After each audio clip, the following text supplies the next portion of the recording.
O podcast Histórias de Teresópolis tem um novo convidado hoje, que é o pai da Márcia Nascimento Chapeta. Bom dia, Paulinho, um prazer. Bom dia, você estar com a gente aqui. E que coisa, né? A gente ser conhecido pelo nome, por ser pai de alguém, né? Mas já chegou essa fase para você, né? A melhor coisa do mundo. Eu já fui Paulinho, hoje sou pai da Márcia, da Denise, da Deise, do Eduardo, Simone. É isso aí, é uma boa referência, é sinal de que você cumpriu a sua função na Terra, né? De criar filhos e, de preferência, que crie filhos melhores do que a gente foi, né? Porque a gente nasce com muitos defeitos e, ao longo do tempo, a gente vai consertando esses defeitos. Verdade. E se a gente tiver a sabedoria de não deixar esses defeitos nossos para os filhos, já é uma forma de você filtrar. Claro que eles podem arrumar outros defeitos também, mas é uma forma de filtrar e deixar não só um mundo melhor para eles, que depende de muito mais gente, mas pelo menos deixar filhos melhores para esse novo mundo que eles vão ter alguns anos a mais que a gente para viver, né? Paulinho, um prazer estar com você no nosso programa e não dá para falar do Paulinho sem falar da sua carreira política, né? Paulinho está com seus 70 e poucos anos, né, Paulinho? Eu estou com 87, mas não parece não. Parece 86. Parece 86 e meio. Mas o Paulinho começou na política logo cedo, né? Vereador com 20 e poucos anos. 22 anos. E logo 1 ano, 2 anos depois já era prefeito da cidade. Foi prefeito num período ali, numa curiosidade, né? Como é que ele foi prefeito? Caiu um monte de gente para entrar. Né? Ele atropelou a fila ali de uma forma muito surpreendente. Foi verdade, porque naquela época tinha vice-prefeito, tinha presidente da Câmara, tinha vários possíveis suplentes para assumir o cargo vago do prefeito, que não havia sido cassado, preso, nada disso. Ele pediu licença para assumir o cargo de defensor público. O Omar Magalhães, lá naquele governo de 59 a 62, isso aconteceu em 62, né? Isso. E em 62, o presidente da Câmara era candidato a prefeito. Avelar Silva, o vice-prefeito Irineu.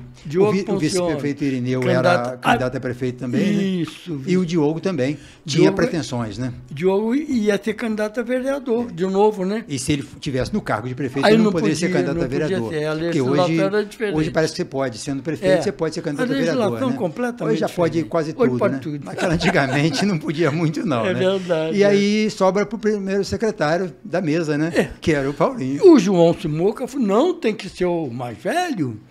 Aí, mas o nosso regimento diz que é o mais votado. Aí, para um impasse, o Lalinha falou, então vamos fazer o seguinte, vamos pegar o regimento da Assembleia. Pegou o regimento da Assembleia Legislativa e dizia, na vacância, tal, assume o primeiro secretário, não tem o que discutir mais, eu. Né? Aí eu fui ser prefeito. Aí todo mundo aceitou. Fui ser o primeiro teresopolitano, prefeito de Teresópolis, uma honra, né? Que foi também o primeiro teresopolitano deputado federal, né? E estadual também. Estadual também. Estadual também. E você quase foi deputado um pouquinho antes, que você foi eleito em... Foi, rapaz, batia na trave e foi bom no Na eleição de 66, né? Foi, porque eu ia concorrer num PTB, num partido, corri no PDS não deu, mas se eu fosse em outro partido, eu seria o segundo mais votado. Eu tinha sido convidado. E foi bom eu não ter Ia ser deputado, teria um mandato, mas não teria condições de fazer nada, porque quem estava com a máquina, quem era o poder, que fazia as coisas acontecerem. E veio a Revolução, né? Os caras até ser caçados, né, Wander? Essa eleição foi de 62, né? 62. E logo na sequência, 66, quando foi eleito o doutor Valdir prefeito, né? Uma eleição muito estranha, né? Uma eleição onde o partido podia lançar mais de um candidato. Era sublegenda, e não contaram isso para o Malhard, né? E o Malhard veio sozinho, ganhou, foi o mais votado e perdeu a eleição. Mas perdeu a eleição porque o doutor Valdir e Luiz Moura, os dois somados, tiveram mais votos. Eu tenho uma admiração muito grande pelo Malhard. Eu tenho a ousadia de dizer que ele foi o maior prefeito que Teresópolis já teve. Pelas realizações dele, são obras muito ousadas, muito arrojadas. Mas ali em 66, Teresópolis deu uma sorte muito grande de ganhar o segundo mais votado, que foi o doutor Valdir, e não o Malhard, em função da sublegenda, porque o Malhard era oposição. E os prefeitos do MDB, naqueles períodos de 67 a 70, só passaram o tempo, porque era o período do governo federal se impondo, né? Era a revolução. Era a revolução, é o povo ali, era o governo se impondo e mandando dinheiro, mandando recursos, mandando prestígio para aqueles municípios governados pelo partido, pela Arena, que era o partido do governo, né? Então, aí você tem se não o mais... Você vai dizer que é o melhor prefeito de Teresópolis de todos os tempos, certamente vai dizer isso, doutor Valdir, eu acredito que sim. Até porque você é prefeito 13 dias só, não dá para ser Vamos segurar a onda aí. Você foi prefeito por pouco tempo, não pôde fazer muita coisa. Pouquíssimo tempo. Pouquíssimo tempo. Mas o doutor Valdir, nesses 4 anos dele, ele conseguiu fazer muita coisa pela sua habilidade, pela sua capacidade, pelo seu entendimento da cidade e principalmente o entendimento de que prefeito governa com bons assessores, né? E ele nomeia um secretariado de primeira linha, né? 10. Ele escolhe muito bem as limitações que ele tinha para decidir e para resolver, para entender, ele tinha as pessoas que puderam. Ele só concordava com o que os secretários queriam fazer. O secretariado do Dr. Valdir foi nota 10. Então, o secretariado dele, mais a relação que ele tinha, com o partido do poder e também a experiência de ex-deputado e de ex-secretário de Estado. Ex-secretário. Porque a política é para quem tem experiência, você tem que ter uma vivência, pelo menos, daquele assunto, né? Essa ambiência favoreceu com que nós tivéssemos um governo de 4 anos que fez muita coisa em Teresópolis. Ele era considerado o semeador de escolas, né? É o apelido do Dr. Valdir, o semeador de escolas. De rua, né? Você olha para a quantidade de obras dele, né? Quando o Diário fez 10 anos, isso lá em 98, eu fiz um evento no Golf Club e resolvi homenagear 10 pessoas, né? Mas 10 pessoas escolhidas a dedo, né? Tem que escolher as 10 pessoas que estão sem ser lembradas, né? Então, eu sempre procurei me assessorar de pessoas com mais conhecimento que eu mesmo. Então, difícil isso. Mas não, eu consegui. Então, eu ouvi algumas pessoas, ouvindo um, ouvindo o outro. Eu não tinha a relação contigo, senão eu teria te ouvido sobre esses nomes a serem escolhidos. O Valdair me ajudou muito nessas escolhas. E aí, como político, eu coloquei o doutor Valdir, uma homenagem dos 10 anos do Diário ao doutor Valdir pelas realizações dele. E ele me privilegiou, ele, o Vatinho, estando presente nesse evento. Eu devo muito a ele, Vanderlei, porque eu fui candidato do doutor Valdir. Ele era prefeito e me lançou como candidato dele. Naquela eleição de 70. Na eleição de 70. Dois anos depois... E o Malhaz ganhou, que o Malhaz foi mais votado de novo e perdeu também. E perdeu os meus votos com o Flávio Bortoluzzi. E você que deu a eleição Exatamente. Para ele, né? 2 anos depois, eu corri novamente a prefeito e o doutor Valdir também. Eu, doutor Valdir e Paulo Porto. Eu ganhei do doutor Valdir. Eu ainda digo no livro, é a criatura ganhando do Criador. Certo? Eu fui criado, assim, para como é que se diz, um degrau mais avançado, graças ao doutor Valdir. Foi ele que me botou. E eu acabei ganhando dele. Nós falamos aqui da eleição de 1970. Em 70 foi eleito o Flávio Bortoluzzi, que já tinha sido prefeito de 63 a 66, naquele período ali de 64. Isso.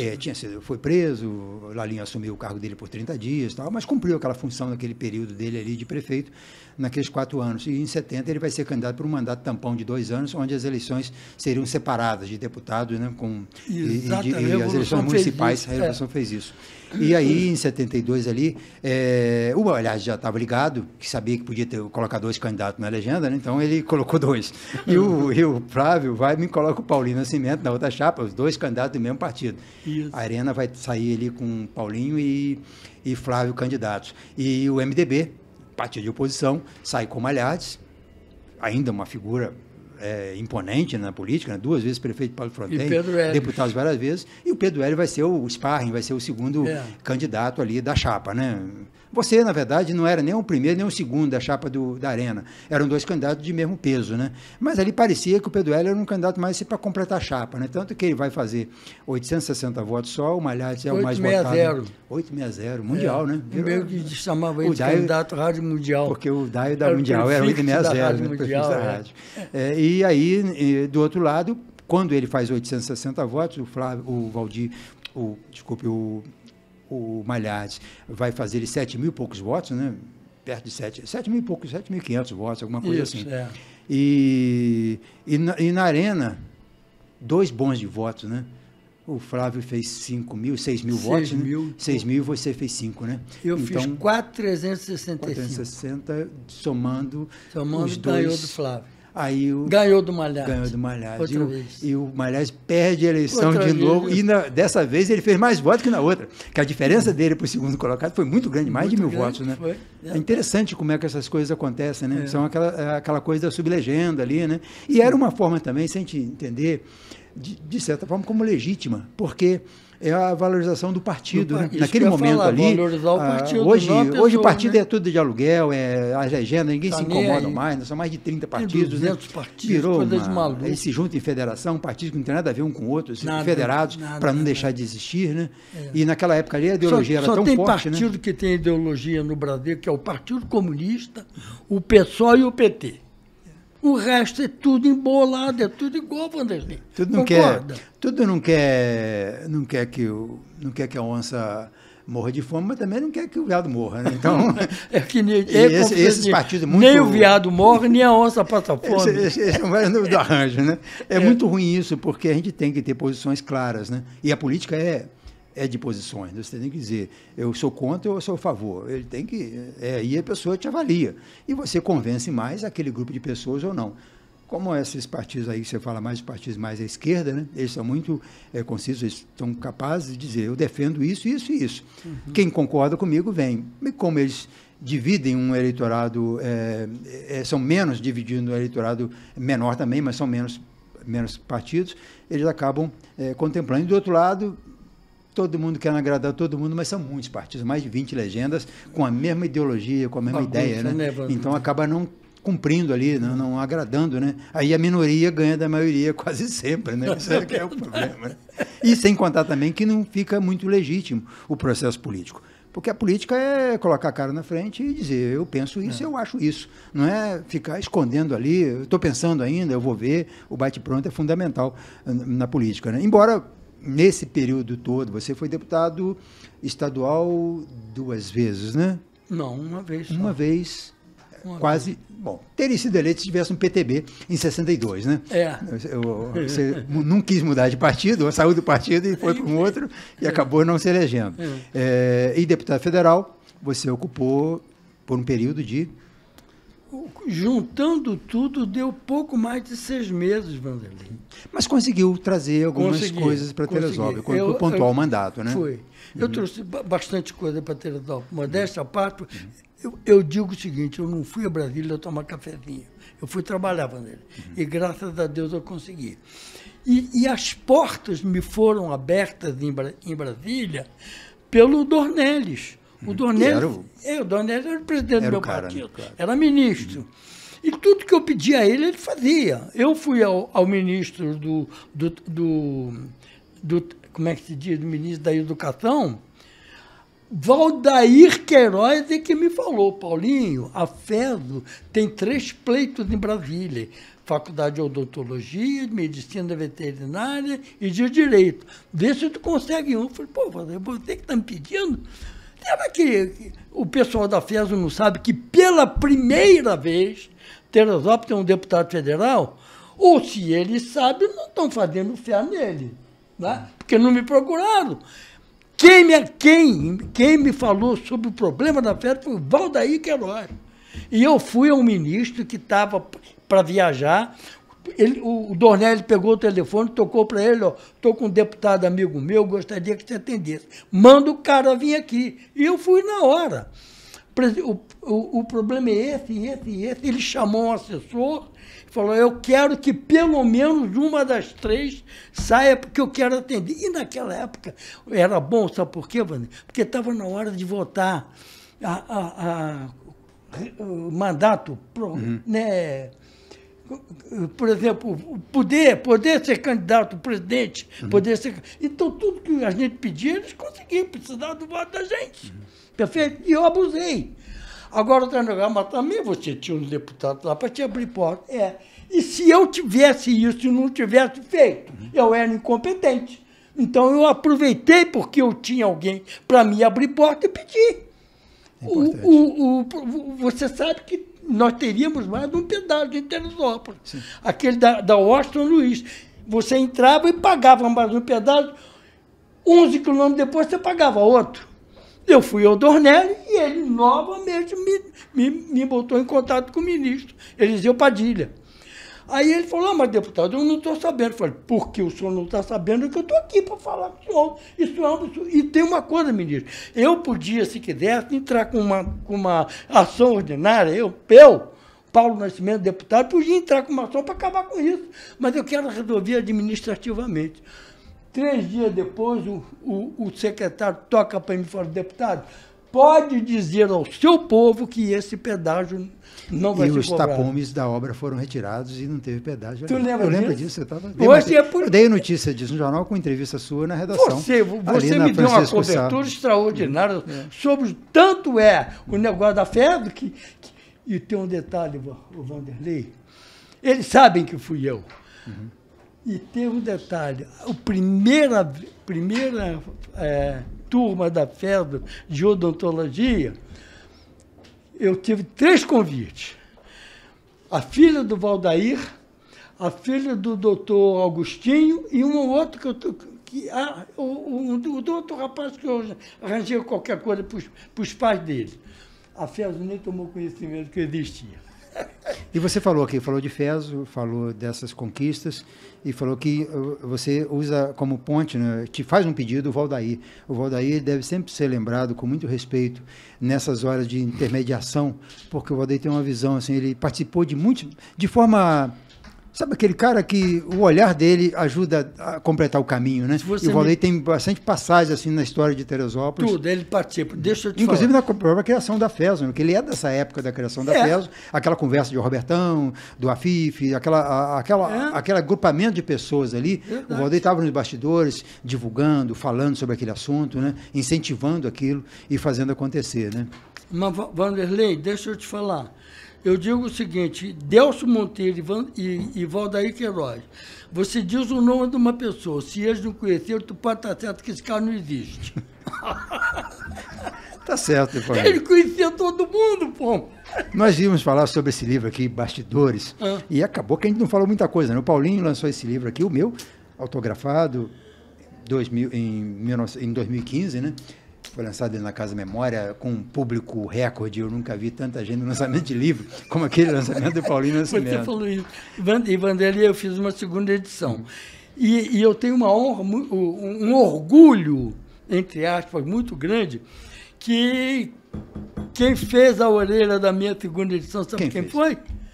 Você. Ah, que bom. Foi. Então, essa segunda edição aumentada, e revista e aumentada, tenho o privilégio de ter você como... Obrigado. Como é que se diz? Qual é o termo que se usa? É para quem faz a orelha? Faz o prefácio, faz a apresentação do livro, né? Então, foi um prazer para mim fazer, Paulinho. Eu gostei muito do seu livro, porque você fala aqui de fatos, né? Não se apaixona pelo assunto, registra, né? Faz como... Aliás, quem escreveu o livro foi a Márcia, né? Você fez ali... Foi meio a 4 mãos, né? Mas foi o trabalho da Márcia. Não, foi Márcia só. E ele faz é um registro da história, né? E é uma pena que os políticos passam e acabam não registrando o que eles fizeram, porque essa história, essa cidade que está aí, ela foi feita por muitas pessoas, né? E muitas pessoas tiveram muita importância em certos momentos, depois morre até no ocaso, mas participaram daquele processo de evolução da cidade, de desenvolvimento, né? Uhum. E a sociedade fica sem saber o que elas fizeram, porque elas não tiveram a capacidade de registrar, né? Mesmo que tardiamente, você vai fazer um livro agora, já com mais de 80 anos de idade, depois já de ter passado por toda a sua vivência política, mas você vai registrando ali não só a sua história, porque a história da gente é composta pela história dos outros, né? Os outros vêm compondo, faz o cenário, né? Então você fala de muita gente no seu livro e que serve para busca em outras pesquisas, né? Mas de vez em quando o Paulinho deve ter falado sobre isso. Eu vou lá, folhei o livro e está lá o relato daquele personagem fazendo parte da sua história, né? Então, muito parabéns pelo seu livro Bastidores, que vai ter uma segunda edição agora, ampliada, revisada. Revisada não, porque não precisava de revisar nada, mas pelo menos ampliada com alguns episódios novos, né? Eu tenho ainda 2 minutinhos, não, né? Vamos achar 1 minuto e meio, pelo menos. Pode. Deixa eu te falar um negócio, deputado. A Margarete, que era presidente da PAI, né? Me telefona no sábado, Paulinho, preciso de você. Aí eu vi no dia seguinte, encontrei com ela, o pai dela. O que houve? Eu estou há mais de 6 meses sem receber salário do repasse da Previdência. Eu estou vivendo de favor das pessoas. Eu falei, olha, tudo bem, eu vou ver o que eu posso fazer. Terça-feira, bati em Brasília, meu secretário foi me buscar no aeroporto. Deputado, Câmara, não. Ministério da Previdência. Chega lá, procurei o camarada encarregado e falei com ele, olha, o problema é esse. Ó, deputado, fica tranquilo. Em breve nós vamos resolver. Peraí, o senhor não está entendendo, eu não quero em breve, eu quero hoje. São mais de 60 pessoas dependendo de vocês. Você quer saber uma coisa? Eu estou com o jornal aqui, eu vou sentar nessa cadeira do qual eu muito me afeiçoei e só saio depois que o dinheiro estiver na conta. Eu peitei mesmo, André. E ficava mesmo. Ia ter um escândalo. Quer fechar o ministério? Não pode, porque tem um intruso lá. Moral da história. Um intruso com mandato, né? Que é pior. Um intruso com mandato, né? Exato, um intruso com mandato, exatamente. Demorou umas quase 2 horas, o cara veio, deputado, o dinheiro está na conta. Eu telefonei para a Margarete e falei, olha, agora o problema teu com a prefeita, porque a conta, a verba vinha para a prefeitura e a prefeitura que repassava para a PAI. Mas resolvi também esse problema. Perfeito? Eu me orgulho disso. Mas isso participar da coisa pública tem essas realizações, né? Em certos momentos, porque Brasília, você teve um período como mandato, eu tive algumas vezes lá assessorando algumas reuniões tal, e até mesmo em mandato também. É uma cidade que funciona. Tudo funciona, mas tem que ter aquele interlocutor, tem que ter aquela pessoa que cobra, que reclama, que pontua e que não é só, toma esse problema para você, não, você tem que dar o problema mastigado, que o cara vai chegar, não adianta dizer, eu quero que coloque esse recurso na conta tal, tem que dizer na conta tal, número tal, de tal lugar, porque senão a coisa não funciona. Então é importante ter essa participação. Eu te pedi 2 assuntos, vou falar um outro, o outro é rapidinho. No telefone que nós tivemos conversando outro dia, eu citei um fato que você achou um absurdo. Não, você não achou um absurdo, você ficou meio incrédulo. O que foi? Quando eu disse que a prefeitura, na época que eu era vereador trabalhava 3 meses por ano. Março, julho e novembro. De 8 horas da noite. Tempo bom, hein? Não fica lembrando isso aí, não, porque vai querer, querer inventar isso aí. E a prefeitura funcionava aos sábados, de 9 ao meio-dia, para quê? Para poder que os veranistas, que eram muitos veranistas e precisavam ir à prefeitura, não podiam ficar aqui segunda-feira. E compensava na segunda-feira. Segunda-feira não tinha. Segunda-feira, porta fechada. Segunda-feira não trabalhava, mas trabalhava de 9 ao meio-dia aos sábados. Você falou, Paulinho, mas isso é um absurdo. Mas era o que acontecia, Vanderlei. As coisas mudam, né? A cidade vai sofrendo essas transformações, né? Hoje já não precisa tanto mais, hoje você resolve pelo celular, você calcula juro de uma dívida pelo celular, não precisa mais dessa presença de balcão, né? Mas antes era forçoso, né? Tinha que estar à frente na fila da prefeitura para resolver uma coisa simples, tudo era muito na presença, tudo no presencial mesmo, né? Então é interessante. E também é interessante conversar com pessoas que lembram desse tempo um pouquinho mais passado, porque a nossa referência de presente, ela fica muito, a gente fica muito atento ao que está acontecendo nesse momento, né? E às vezes se esquece, né, de que nem tudo sempre foi assim, né? As coisas eram diferentes, né? Não só o homem, né? Os modos, as formas, o comportamento do homem era diferente, mas a cidade também funcionava de forma diferente, né? Posto de gasolina não abria domingo, né? Na época dos desabastecimentos de combustível. Tem umas coisas assim muito curiosas para um jovem hoje de, sei lá, 15, 20 anos, um jovem de 30 anos, vamos dizer assim. Vamos avançar a idade desse jovem aí. Para quem tem menos de 30 anos, é incabível imaginar que posto de gasolina não abria domingo. domingo. E você tinha que ir para um posto de beira de estrada, pegar a estrada para conseguir colocar 10 litros de gasolina, porque os postos da cidade não podiam abrir no fim de semana, só os de beira de estrada, né? Então são as realidades que conversar sobre isso é bom porque remete a esse tempo diferente e olhando para o passado que a gente consegue entender esse presente, né? Porque as modificações, os ajustes foram feitos em função das necessidades de um certo tempo. E temos muita coisa para serem ajustadas e falta coragem para as pessoas fazerem esses ajustes, né? Vanderlei, eu queria só que você me desse, porque eu falei alguma coisa sobre... Você já me pediu 2 minutos, depois 1,5. Eu vou te dar mais 1 minuto, então, tá bom assim? Então tá. É o seguinte, é que eu admiro muito hoje eu admiro, já há algum tempo, porque fizeram um negócio comigo não significa muito. Eu acho hoje que a FESO é uma potência e muito bem administrada. Eu fiquei sabendo que a Faculdade de Medicina, a de Teresópolis, é uma das mais avançadas do Brasil. Você sabia disso? Você tem hoje sempre a gente falava antigamente das cidades universitárias, né? Mas então, o sonho de uma cidade era ser cidade universitária, nosso sonho lá no final dos anos 60. O que tem a FESO hoje como faculdade de... Eu estou falando de medicina porque é que eu fiquei sabendo. Ela dá show no Brasil inteiro. Então, eu me parabenizo e fico orgulhoso que é da minha terra. Tá certo? Uma faculdade que tem um nome no Brasil... fica na minha terra. Parabéns. E que foi construída, e que ela existe a partir do envolvimento e do engajamento de vários setores da sociedade, né? De vários políticos daquela época, fazedores, né? de coisas que aconteceram ao longo dos tempos, né? Mas por ali a própria criação da FES como fundação, da prefeitura participar disso, de dar um terreno para ela conseguir existir como fundação. O Flávio ou o doutor Valdir, um dos dois. Foi aquele período do Flávio, foi na verdade, o Dr. Valdir, né? Dr. Valdir, depois o Flávio vai fazer aquela parceria com a FESO para transferir o Hospital das Clínicas, que feito pelo Dr. Valdir, para a FESO, que foi também uma medida muito acertada, porque as pessoas pensavam, vamos ter um hospital. Fazer prédio de hospital é muito fácil. Fazer um hospital funcionar é muito difícil, né? Eu fiquei um dia e pouco aqui no hospital, tive um probleminha, mas olha, nota 1000 para o atendimento. Nota 1000. Só você ver. A nossa rede de saúde é muito boa, né? Muito boa. Os 3 hospitais, não só o Hospital das Clínicas, que teve uma evolução muito grande, a reboque desse sucesso da FESO, que é o segundo orçamento do município, né?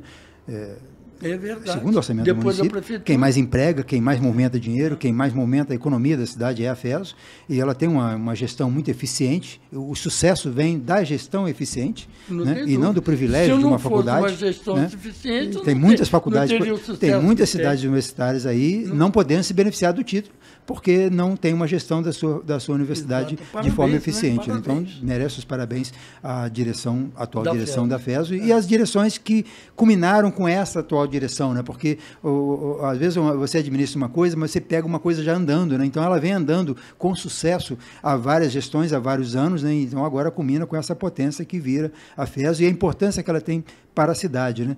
E o prazer nisso é ver que isso surge a partir do envolvimento de pessoas que foram tão importantes naquele início, né? Constantino, o Robertão, né? O doutor, que foi deputado, médico, meu Deus. O Arthur Dalmasso, né? Arthur Dalmasso, que foi ignorado por certo momento da história, mas fundamental. O pai, ai, meu Deus, a FIF. A FIF também foi parte disso. Fundamental. Amadeu Ginestra, a comunidade toda. Pessoas que compartilharam um sonho, né? E que era um sonho mesmo. Porque falar em cidade universitária era uma coisa assim que... utopia. Era como ganhar na loteria, né? Utopia. Não existe. É como ganhar o salário do Neymar, né? E, no entanto, você tem essas pessoas capazes de sonhar grande, né? E Teresópolis tem experiências de pessoas que sonharam grande e que realizaram grandes sonhos, né, ao longo do tempo. Basta lembrar um Parque Nacional da Serra dos Órgãos, criado a partir das terras doadas do Arnaldo Guinle e do Carlos Guinle. Ou seja, ele pede ao presidente para criar um parque nacional, mas eles doam as terras que estavam sobrando da propriedade deles, né? Então, criar um golfe clube em Teresópolis, que era um sonho assim, imagina, você trazer os ricos, né? Trazer o dinheiro que eles movimentavam para a cidade. Então, isso aí, algumas pessoas, o Carlos Guinle, o Armando Vieira, outras pessoas, alguns ingleses também, que moravam naquela região do Parque Imbuí, da Posse, eles vão se movimentar nesse projeto ambicioso de trazer um campo de golfe para Teresópolis, que é para trazer os ricos para decidir o destino econômico do município a partir daquele envolvimento que eles poderiam ter com a cidade, né? Então, ou seja, ao longo do tempo, foram muitos sonhos ambiciosos. A própria concentração da seleção brasileira em Teresópolis, a gente vai, a CBF decidiu colocar lá a concentração. A gente sabe que não foi assim. Foram muitas conversas, foram muitos jogos de informação. Começa com o Heleno, tem a participação do Carregal, tem a participação do prefeito Celso Almaz naquele período dele, que foi quando a coisa aconteceu, né? Foi quando foi precisa a presença da prefeitura ali para aquilo acontecer. E ao longo do tempo também, outros políticos vêm se movimentando para não perder a CBF, né? A gente na imprensa também faz um trabalho muito grande nesse sentido. A gente procura valorizar, procura receber bem, procura valorizar essa coisa de ser a sede do futebol pentacampeão do mundo. Não é para qualquer um, não. Né? Não é para qualquer município do interior de São Paulo, não. Isso é para Teresópolis, na beira do Rio de Janeiro, né? Então, conversar sobre isso é muito bom. Foi muito bom bater esse nosso papo de 20 minutos que está chegando a meia hora. E chegaria a 1 hora com tranquilidade, sem dificuldade, porque conversa tem. Né, Vanderlei? Conversa, não, foi um prazer muito grande. Que a gente abusa dos amigos mesmo, dos inimigos é que não pode. Foi um prazer muito grande conversar contigo, Paulinho, te ver bem, te ver lúcido. Eu não me esqueço do lançamento do livro, eu lancei esse livro aqui, você lembra disso? Você estava lá, né? Lançamento de 1922. Você acha que eu vou perder o lançamento de livro de Vanderlei? E aí, muitas pessoas desejam sucesso, desejam isso, aquilo para você, e o Paulinho, ele nem deve lembrar disso mais, ele desejou que eu chegasse aos 80 anos com a cabeça boa. Eu estou com 65 e eu desejo chegar realmente a perto disso, não sei se eu chego a 80, mas se passar vai ser bom, e passar com a cabeça boa, porque nesse período, quando você atinge a maioridade, a maturidade, e quando chega essa fase tal da terceira idade, ou a fase do idoso, você também vem acumulando muitos conhecimentos, muito discernimento das coisas, e ter o privilégio de um dia mais lúcido é muito bom. Então, conversar com alguém aos 87, lúcido, e cheio de vida, e cheio de esperança, e cheio de histórias bonitas para contar, foi muito bom. Obrigado, Paulinho, por participar do nosso programa. Só um minutinho. Agora é um mesmo. Então, vamos lá. Agora, a palavra de honra que é. Eu li no Globo de hoje uma cantora, ela disse o seguinte: se você não quer ficar velho, morra cedo, pombo. Morra cedo. Não é? Não quer ficar velho? Então morre cedo. Eu não. Ela quer ficar velha e eu também quero. Poucos tiveram... Aliás, poucos têm o privilégio de chegar a essa fase do idoso, né? Muitos ficam pelo caminho, né? Então, a gente comemorar os 60 anos, comemorar os 65 e, da partir dali, comemorar todo ano, é importante. Melhor ainda. Melhor ainda. É isso então, Paulinho. Prazer ter recebido você. Foi muito bom. Até o nosso próximo bate-papo.